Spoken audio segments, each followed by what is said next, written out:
Zamonaviy tibbiyotning dolzarb muammolari, nazariya va amaliyot. Urganch shahrida Ma'mun universitetida ana shu mavzuda xalqaro ilmiy amaliy anjuman tashkil etildi.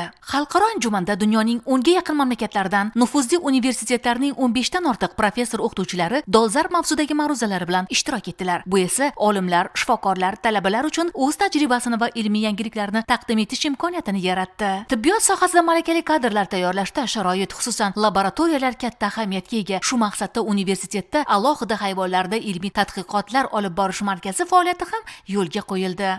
Pivari, ya'ni hayvonlarda ilmiy tadqiqotlar olib borish markazi. Bu yerda ham ilmiy tadqiqotlar olib boriladi, ham ular saqlanadi.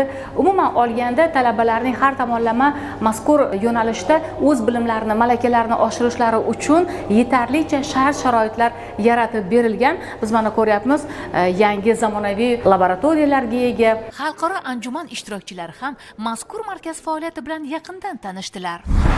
Çok güzel şeyler gördük. Bir defa Bugun men Ma'mun universiteti bilan hamkorlik bitimini imzoladim. Ko'rganlarimizdan juda mamnun bo'ldim. Qisqa vaqt ichida katta yutuqlarga erishilgan. Ta'lim uchun barcha imkoniyatlarni safarbar etgan. Ishonamanki, bu yerda O'zbekiston uchun juda yaxshi kadrlar yetishib chiqadi. Avvalo davlat yetakchisining sohada katta imkoniyat yaratib berganini ham aytishimiz joiz. Mana bu yerda tibbiy laboratoriya ochilishiga ham guvoh bo'ldim. Sharoitlar yetarli. Talabalarni omadli deb hisoblayman.